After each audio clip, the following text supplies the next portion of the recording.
Et si je te disais que, sans même t'en rendre compte, tu fais peut-être une erreur qui pourrait non seulement diminuer tes récompenses, mais même annuler une partie de ton ramadan? Un mois si précieux, un mois où chaque seconde pourrait apporter des bénédictions immenses, mais où certaines habitudes, certaines négligences peuvent tout gâcher. Beaucoup de gens pensent bien faire, mais tombent dans des pièges qui ruinent leurs efforts. Et la pire des erreurs, celle qui pourrait te priver des bienfaits de ce mois sacré, est aussi la plus courante. Reste bien jusqu'à la fin, car si tu fais cette dernière erreur, tu risques de perdre beaucoup plus que tu ne l'imagines. Erreur numéro 1, négliger l'intention, an-niya, la base du jeûne. Le prophète a dit « Les actions ne valent que par leurs intentions ». Et pourtant, combien de personnes entrent dans le mois de Ramadan sans même prendre un vrai moment pour poser une intention sincère? Combien commencent leur jeûne par automatisme, simplement parce qu'ils le font chaque année, sans réfléchir à la véritable raison derrière cet acte d'adoration? Mais l'intention, c'est l'âme de ton jeûne. Sans elle, ton jeûne devient une simple privation physique, un rituel vide de sens. C'est elle qui transforme un acte en une adoration. Si tu jeûnes juste par habitude, sans penser à Allah, alors tu passes à côté du vrai but du Ramadan. Alors prends un instant, ferme les yeux, ressens ce que représente ce mois sacré. Dis-toi, je jeûne pour Allah, sincèrement, pour me purifier, pour me rapprocher de lui. Fais cette intention avec le cœur et renouvelle-la chaque jour avant Fajr. Car un jeûne sans intention profonde, c'est comme un voyage sans destination. Tu marches, mais tu ne sais même pas où tu vas. Erreur numéro 2, passer sa journée à dormir, une perte de temps énorme. Le Ramadan n'est pas un mois de sommeil, c'est un mois d'action, de spiritualité, d'effort. Mais certains passent leur journée à dormir pour faire passer le temps et éviter la faim. Bien sûr, le sommeil est important. Si tu veilles la nuit pour prier, lire le Coran et invoquer Allah, il est normal d'avoir besoin de repos. Mais dormir toute la journée et ne se réveiller qu'à l'heure du ftour, c'est gâcher un mois de lumière. Pense à tous ces instants où tu aurais pu faire du dhikr, lire ne serait-ce qu'une page du Coran, aider quelqu'un, faire une sadaka, prier en toute conscience. Mais tu as préféré rester dans l'inconscience du sommeil. Chaque seconde de Ramadan est précieuse.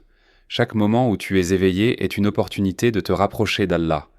Imagine qu'on te dise que, dans les 30 prochains jours, tu peux accumuler des millions d'euros, mais seulement si tu es actif. Est-ce que tu dormirais toute la journée? Alors pourquoi laisser passer les récompenses infinies du Ramadan? Erreur numéro 3, ne pas prier à l'heure, le pilier fondamental. Certaines personnes jeûnent, mais négligeant la prière, comme si le jeûne seul suffisait. Le jeûne et la prière sont indissociables.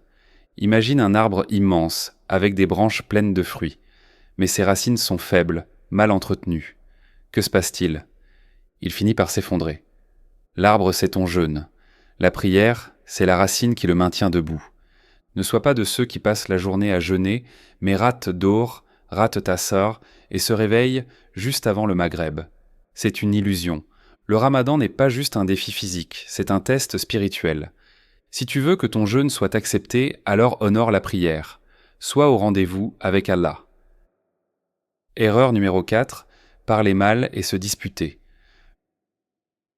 Le prophète a dit « Celui qui ne renonce pas au mensonge et au mauvais comportement, alors Allah n'a pas besoin qu'il se prive de nourriture et de boisson. » Bukhari. Ce hadith est puissant. Il signifie que le jeûne ne se limite pas à l'abstention de nourriture et d'eau. Si tu passes ta journée à médire, à insulter, à t'énerver, ton jeûne est en danger. Imagine quelqu'un qui se prive de manger toute la journée, mais qui laisse sa langue blesser les autres. Est-ce que ce jeûne a un sens?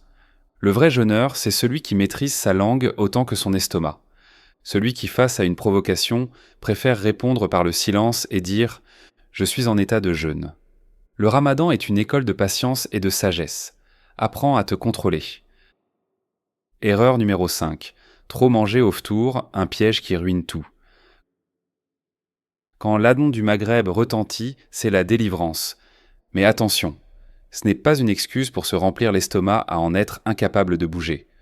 Le prophète mangeait quelques dattes, buvait de l'eau et mangeait avec modération. Mais nous, assiette pleine à craquer, repas trop lourd qui empêche de prier, tarawih, somnolence, fatigue, digestion difficile. Ramadan n'est pas un mois de festin. c'est un mois de discipline.